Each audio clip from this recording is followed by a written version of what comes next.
Jamy Épicurieux, la chaîne YouTube culturelle pour le FLE. Dans cette vidéo, je vais te parler de la chaîne YouTube Jamy Épicurieux, créée par Jamy. Je pense que tu connais Jamy, c'est vraiment une star à l'époque de la télé sur France 2. Il avait créé une chaîne YouTube, n'importe quoi.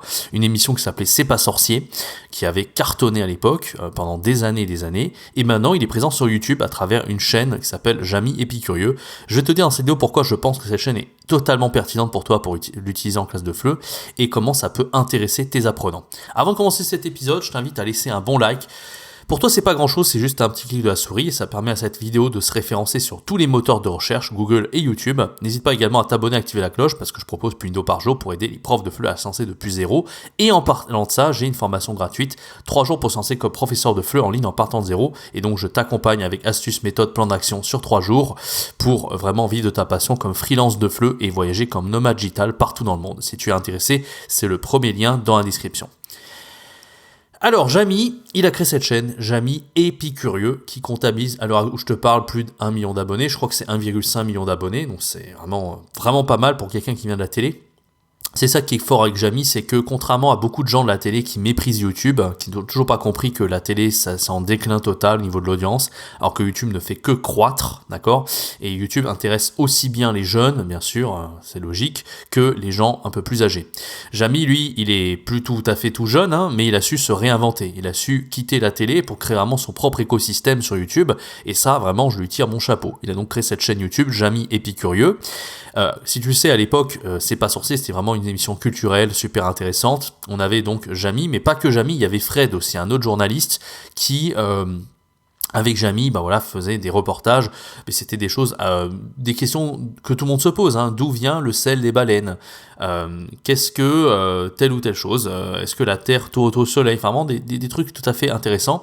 Et en plus, c'était des sujets, la plupart du temps, scientifiques, alors que Jamy, il a une formation totalement littéraire. Donc c'est intéressant, c'est que Jamy, lui, il a créé son propre écosystème, que je t'ai dit, alors que Fred, lui, il est resté sur un concept qui est proche un peu de celui qu'on avait connu à l'époque dans C'est pas sorcier. Et il a créé également une chaîne YouTube qui s'appelle L'Esprit Sorcier. Alors vraiment, les deux ont pris des directions totalement différentes, mais je trouve que Jamy, il a plus les codes de YouTube. Il a vraiment compris comment marchait YouTube, il interagit avec les gens, il invite également d'autres YouTubeurs connus sur sa chaîne. On voit que c'est un consommateur de YouTube, en fait. Et on voit qu'il a aussi une équipe pour l'aider sur le montage, sur la réa, sur plein de choses. Donc vraiment, Jamy a réussi son pari, alors que L'Esprit Sorcier, à l'heure actuelle, je ne sais plus combien ça connaît des abonnés, mais par rapport à Jamy, c'est pas grand-chose. Là, je tape pour te dire un petit peu L'Esprit Sorcier, je regarde combien il y a d'abonnés. 360 000, alors ça reste pas mal, ça reste pas mal, mais par rapport à Jamy, lui qui a tout de suite les 1 million, c'est rien du tout, quoi. Enfin, c'est pas comparable en si peu de temps, parce que L'Esprit Sorcier est sorti avant la chaîne Jamy Épicurieux. Donc, voilà, comme je te l'ai dit, pour moi, c'est très intéressant. Et il y a d'autres chaînes, d'autres guest youtubeurs que Jamy invite sur sa chaîne, notamment Poisson Fécond. Donc c'est un peu dans le même esprit que la chaîne de Jamy. C'est une chaîne que j'adore, Poisson Fécond. J'ai regardé toutes les vidéos de cette chaîne quasiment. Et je vais t'en faire une review très bientôt sur la chaîne YouTube. N'hésite pas donc à t'abonner pour pas rater cette prochaine vidéo que je vais te faire. En tout cas, si toi tu as besoin de didactiser des activités culturelles, des activités qui parlent de science, de plein de choses, de géographie, d'histoire, Jamy Épicurieux, c'est vraiment la chaîne qu'il te faut. Très facile aussi à didactiser, tu prends une vidéo et avec ChatGPT, tu peux largement didactiser rapidement une activité là-dessus. Je pense que même tu peux en trouver sur Google à mon avis. Tu tapes Jamy Épicurieux FLE, tu trouveras des activités à didactiser pour la classe de FLE. En tout cas, si tu utilisais ChatGPT pour didactiser n'importe quelle vidéo, j'avais fait une série aussi, une playlist sur ChatGPT. Je vais essayer de te mettre le lien en haut à droite de l'écran de la playlist pour savoir comment utiliser ChatGPT pour vraiment didactiser de la meilleure des façons tes activités à partir d'une chaîne YouTube.